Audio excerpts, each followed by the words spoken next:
Assalamualaikum, saya di sini akan membacakan khutbah yang berjudul Hidup Berkah Bila Untuk Ibadah. Pengertian berkah menurut bahasa, berkah berasal dari bahasa Arab, yaitu barokah yang artinya nikmat. Istilah lain berkah dalam bahasa Arab adalah mubarak atau tabaruk. Menurut Kamus Bahasa Indonesia, berkah adalah karunia Tuhan yang mendatangkan kebaikan bagi kehidupan manusia. Dalam Syarah Sahih Muslim karya Imam Nawawi disebutkan berkah memiliki dua arti. 1. Tumbuh berkembang atau bertambah. 2. Kebaikan yang berkesinambungan. Menurut Imam Nawawi, asal makna berkah ialah kebaikan yang abadi dan banyak. Dalam keseharian kita sering mendengar kata mencari berkah, bermaksud mencari kebaikan atau tambahan kebaikan. Baik kebaikan berupa bertambahnya harta, rezeki, maupun berupa kesehatan, ilmu, dan amal kebaikan. Dalam Al-Quran, kata berkah atau barokah hadir dengan beberapa makna. Di antaranya, kelanggengan kebaikan, banyak, dan bertambahnya kebaikan.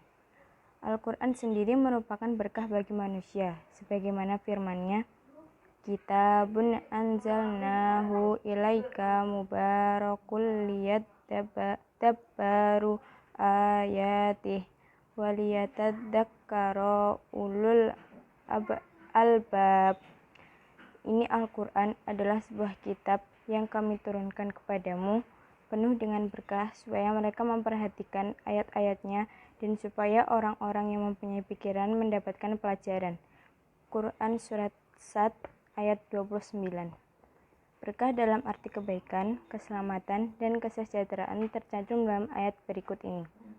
Walau anna ahlal qura amanu wattaqau lafatahna alaihim barakatim minas samai wal ardi walaki kadzabu fa'ahadnahum bima kanu taksibun. Jika sekiranya penduduk negeri-negeri itu beriman dan bertakwa, pastilah kami akan melimpahkan kepada mereka berkah dari langit dan bumi. Ada 4 kunci meraih keberkahan hidup. Yang pertama, takwa. Sebagian orang takwa itu masih dinilai abstrak, meskipun dalam beberapa ayat teknik operasionalnya cukup jelas, seperti takwa pada ayat 133 dan 134 surat Ali Imran.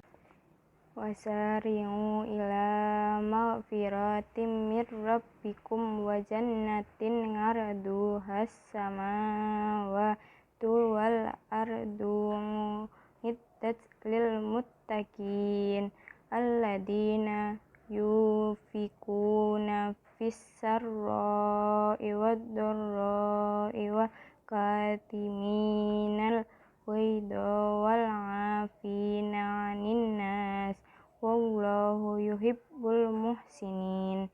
Dan bersegeralah kamu kepada ampunan dari Tuhanmu dan kepada surga yang luasnya seluas langit dan bumi yang disediakan untuk orang-orang yang bertakwa, yaitu orang-orang yang menafkahkan hartanya baik di waktu lapang maupun sempit, dan orang-orang yang menahan amarahnya dan memaafkan kesalahan orang.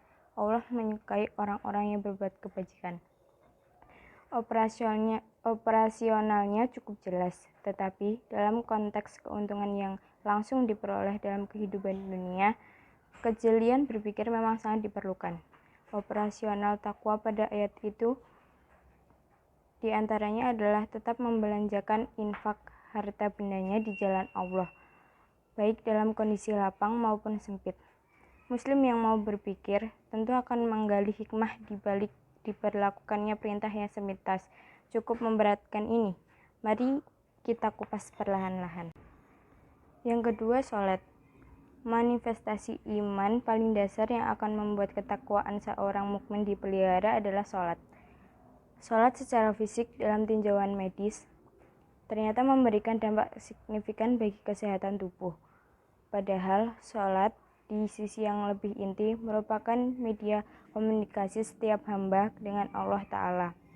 Posisi sujud misalnya, gerakan menungging dengan meletakkan kedua tangan lutut, ujung kaki, dan dahi pada lantai itu ternyata memiliki dampak sangat bagus bagi kesehatan tubuh.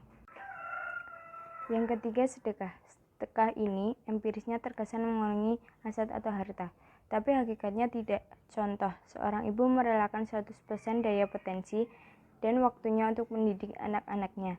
Hampir pasti akan memilih anak yang cerdas, kuat, dan insya Allah soleh dan solehah. Bandingkan dengan seorang ibu yang tidak memberikan 100% daya potensi dan waktunya kepada putri-putrinya. Demikian pula dengan sedekah. Sedekah itu mengurangi nominal atau angka, tetapi menambah pada sisi lainnya, yang pada akhirnya akan berimbas pada penambahan nominal itu sendiri. Abdurrahman bin Auf memang banyak mengeluarkan sedekah, tetapi sedekah itu pula yang membuatnya kewalahan menerima keuntungan dan dalam bisnis yang dijalankannya. Yang keempat, memberi maaf. Terluka, sakit hati, setiap orang rasanya pernah mengalami.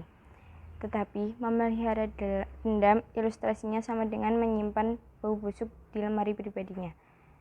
Mustahil kan orang itu melakukannya? Tetapi dendam tidak sama dengan bau busuk. Kebanyakan orang yang enggan berpikir dan mengedepankan egonya lebih memilih dendam daripada iman. Hakikat ibadah. Ibnu At-Tamiyah berkata, makna asal dari kata ibadah adalah tunduk. Sedangkan ibadah yang diperintahkan oleh syariat adalah perpaduan antara ketaatan sempurna dan kecintaan yang penuh. Ibnu Al-Qayyimah Al-Jauziyah berkata, ibadah adalah gabungan antara ketaatan yang penuh dan cinta yang sempurna.